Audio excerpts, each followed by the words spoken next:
الله عز وجل أراد أن يتلطف مع عباده فقال: وإذا سألك عبادي عني فإني قريب أجيب دعوة الداعي إذا دعا. بعدين إيش قال؟ فليستجيبوا لي وليؤمنوا بي لعلهم يرشدون. شوف اللطف. آمنوا أن وعدي حق وأني بعطيكم. ترى أنا قريب وأعطيك. أتى بالإجابة قبل الدعاء. الدعاء ليس مجرد كلمات نرددها، بل الدعاء هو العبادة، هو سهم الله الذي لا يخطئ، هو الارتباط الروحي بينك وبين رب العالمين، هو ركن ركين في عقيدة كل مؤمن. حبل وثيق بالله سبحانه وتعالى لا ينقطع. ادعو مو شرط لغة عربية فصحى، ادعو لو بلهجتك العامية ما يضر، بأي لهجة. ليس مطلوبا منك أن تأتي بألفاظ منمقة، الله ما يريد هذا، يريد اللي في قلبك. من خلقك لن ينساك. الله سبحانه وتعالى خلق هذه الأرض ثم خلق من فيها عشان يعطيهم. ليش ما تروح لكلك؟ ليش خاش شيء بقلبك؟ فضفض لله سبحانه وتعالى وكأنك تفضفض لنفسك. خذ أهم آية عندي في هذا الباب: أمن يجيب المضطر إذا دعاه. ويكشف السوء. واحد مضطر إلى الله عز وجل، الله يجيب دعاء ولا ما يجيب؟ يستجيب الله له. حتى الكافر لو دعا رب العالمين الله يستجيب. الله يقول في آية أخرى: ادعوني أستجب لكم. أهم شرط للدعاء أنك تدعو وأنت حاضر القلب وأنت من داخلك موقن بالإجابة. أقسم بالله لن تعود بخذلان نهائيا. يعقوب عليه السلام كان يقول: إنما أشكو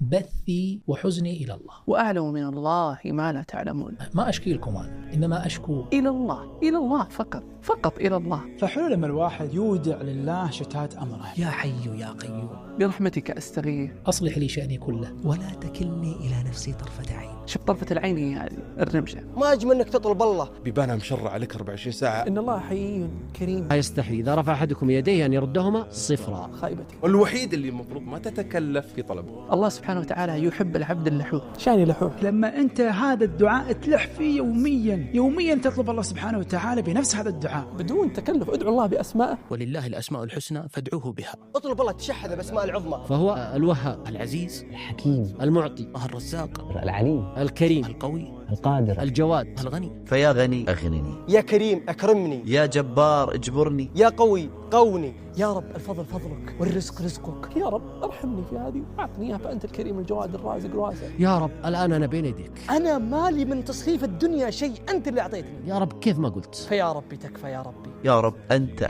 وأنا. الله سبحانه وتعالى يغضب من العبد إذا لم يطلبه. الله يجي ينزل في الثلث الأخير يقول: هل من داع فأستجيب له. إما أن الله عز وجل ويعطيك دعوتك اللي أنت دعوتها بالضبط، وإما أن يصرف عنه من السوء مثله. طيب الأمر الثالث يؤخرها لك يوم القيامة فتجد جبال من الحسنات. يونس عليه السلام فنادى في الظلمات لا إله إلا أنت سبحانك إني كنت من الظالمين. في ظلمة الليل وظلمة بطن الحوت وفي ظلمة أعماق البحر النتيجة فاستجبنا له ونجيناه من الغم. خرج من بطن الحوت. الله سبحانه وتعالى يقول في الحديث القدسي: يا عبادي لو أن أولكم وآخركم إنسكم وجنكم قاموا في صعيد واحد وأعطيت كل ذي سؤل سؤله ما نقص ذلك من ملكي شيئا. أتحدى عقلك يقدر يستوعب هذا الشيء. الجأ إلى الله في كل أمورك وهمومك. طول في سجودك وادعو الله بما تشاء. وخلى في بالك أنك حتشوف أثر كل دعوة أنت دعيتها لله سبحانه وتعالى. تخيل هذه الدعوة وهي تسافر من على سجادتك تشق السماء وتصل إلى الله سبحانه وتعالى. لحظات السهر غالية فلا نرخصها بالغفلة.